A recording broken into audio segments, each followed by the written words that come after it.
channel. මං චූටි study plan එකක් හදාගත්තා. මං හිතුවා ඒක ඔයාලත් එක්ක ෂෙයා කරගත්තොත් හොඳයි කියලා. හරි අපි එහෙනම් ඒක හදමු. මුලින්ම මේ වගේ කොලයක් ගන්න. කොලයක් ඕනේ නැහැ. ඔයාලගේ ළඟ තියෙන ස්ටඩි බුක් එකක්, එහෙම නැත්නම් ස්ටඩි ප්ලෑනින් බුක් එකක්, ඩයරි එකක්, නෝට්ස් බුක් ඕන දෙයක් ගන්න පුළුවන්. ඉතින් ඒක ඔයාලගේ කැමැත්ත අනුව අරගන්න. මුලින්ම මං හදාගත්තේ සතියක ටු-ඩු ලිස්ට් එකක්. සබ්ජෙක්ට් තුනටම අදාළව කරන්න ඕනි වැඩ ටික මම උතන ලියාගත්තා. සබ්ජෙක්ට් තුනයි කියුවට මට නම් 4ක් වෙනවා.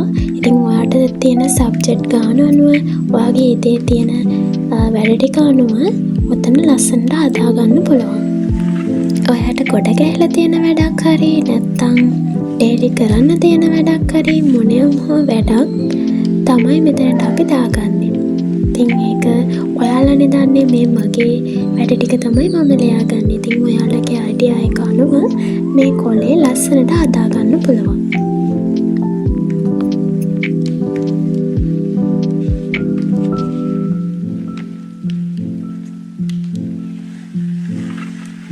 මං මෙතනට ක්ලාස් තියෙන දවස්වල ක්ලාසස් නම් ඇඩ් කරලා නැහැ. මොකද ඒවා ඉතින් මේකට ඇඩ් කරන්න ඕනේ නැහැනේ. අපි දන්නවනේ ක්ලාස් තියෙනවා නම් අනිවාර්යෙන් අපි ඒකට ජොයින් වෙන්න ඕනේ කියලා.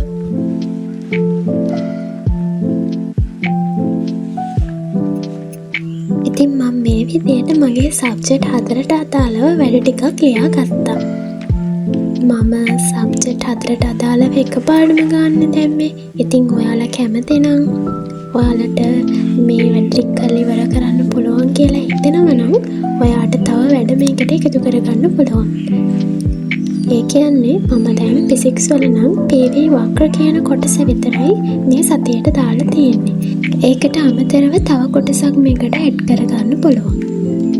ඉතින් ඔයාලගේ සබ්ජෙක්ට් එක අනුව ඔයාලට තියෙන වෙලාව අනුව ඔයාලට හිතෙන විදියට මේකට පාඩම් කොටස් 2 බැගින් 3 බැගින් එකතු කරගන්න පුළුවන්. ඒක ඔයාලගේ කැමැත්ත අනුව කරන්න.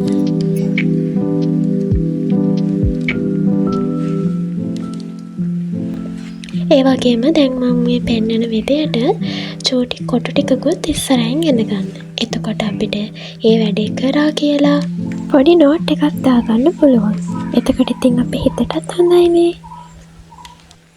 මේ විදිහට තමයි ඒකේ ෆයිනල් ලුක් එක ආවේ. ඉතින් ඔයාලා කැමති විදිහට මේක ඩිසයින් කරගන්නත් පුළුවන්. හරි අපි දැන් ඊළඟ වැඩේ පටන් ගමු.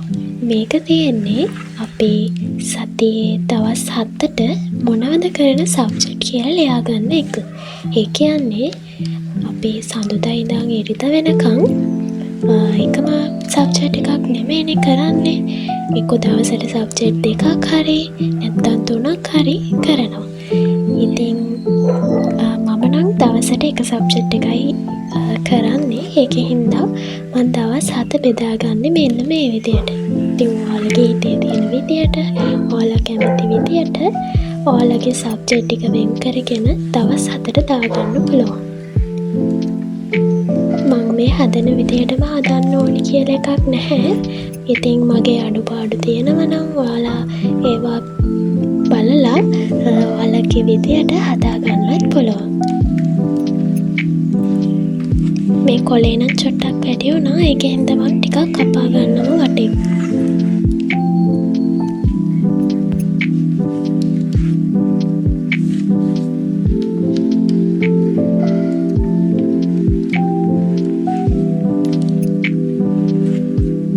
දැන් අපි හදාගත්ත කොලේ සතියේ දවස් 7 ඔන්න ඔය විදියට ලියා ගන්නවා.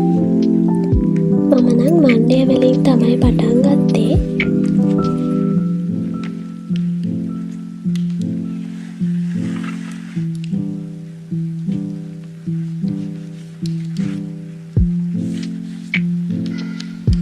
ඉතින් ඔයාලා කැමති විදියට මේකත් ලස්සනට ඩිසයින් කරගන්න පුළුවන්.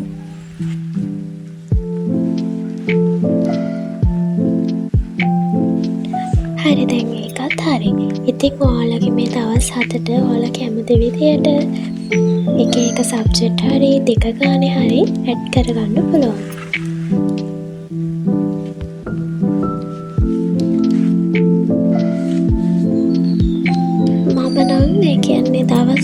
ඊළඟට තමයි ජෙට් එකක් බෙදාගන්න. ඒ කියන්නේ බදාදා ෆිසික්ස් කරොත් බ්‍රහස්පතින්දත් ෆිසික්ස්ම කරන්නේ. මොකද මට ඉතුරු වෙලා තියෙන වැඩ ටික ඉවර කරගෙන ඒ පාඩම ලස්සනට ඉවර කරගන්න පුළුවන්. ඒකෙන් හින්දා මේ මගේ විදියක්.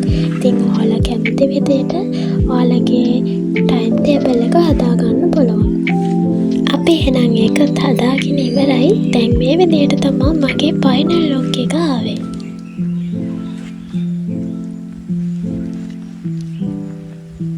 ඉතින් මේ විදියම වෙන්න ඕනේ නැහැ. ඔයාට ලේසි විදියක්, ඔයා කැමති විදියක් බලලා ඒ විදියට හදාගන්න.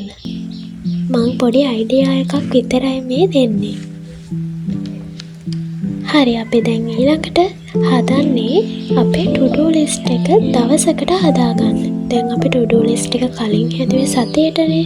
ඉතින් මේ දවසකට ටු-ඩු ලිස්ට් එක තමයි මම මේ හදන්නේ. ඉතින් මේ සඳුදා දවසේ ටු-ඩු ලිස්ට් එක තමයි මම හදාගන්නේ. ඉතින් ඔයාලගේ දවසට අදාළව සබ්ජෙක්ට් එක බලලා මම මේ කියන විදියට ඔයාලගේ දවසේ ටු-ඩු ලිස්ට් එක හදාගන්න. ඉතින් මට මේ සඳුදාට දාගෙන තියෙන්නේ මම PO Maths. ඉතින් PO Maths වල මට ඉවර කරගන්න ඕනි කියලා මම ලියාගෙන තියෙනවා මෙන්න මේ සංකීර්ණ සංඛ්‍යා කියන පාඩම. ඉතින් මේ පාඩම තමයි මම ටාගට් කරන්නේ.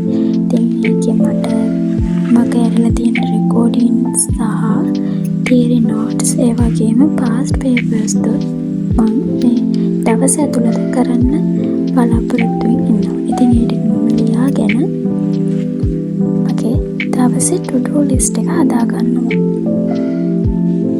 ඉතින් මේ විදියට ඔයාගේ දවසේ සබ්ජෙක්ට් එකේ ඔයාට කරන්න ඕනි කියලා තියෙන වැඩ ටික නෝට් එකක් දාගෙන මේ විදියට හදාගන්න. ඉතින් මේ මන් දාලා තියෙන මගේ විදියනේ. ඉතින් ඔයාගේ විදියට ලස්සනට එක හදාගන්න. මේ විදියට තමයි මගේ ප්ලෑන් එක මං හදාගත්තේ. ඉතින් ඔයාලා try කරලා බලන්න. මේ විදියටම තියෙන්න ඕන කියලා එකක් නැහැ. ඉතින් ඔයාගේ විදිය අනුව ඔයා මේ වාඩු වැඩි කරලා ලස්සනට පිළිවෙලට හදාගන්න කියලා මං ආරාධනා කරනවා. එහෙනම් මං ගිහිල්ලා එන්නම්. තවත් ලස්සන වීඩියෝ එකකින්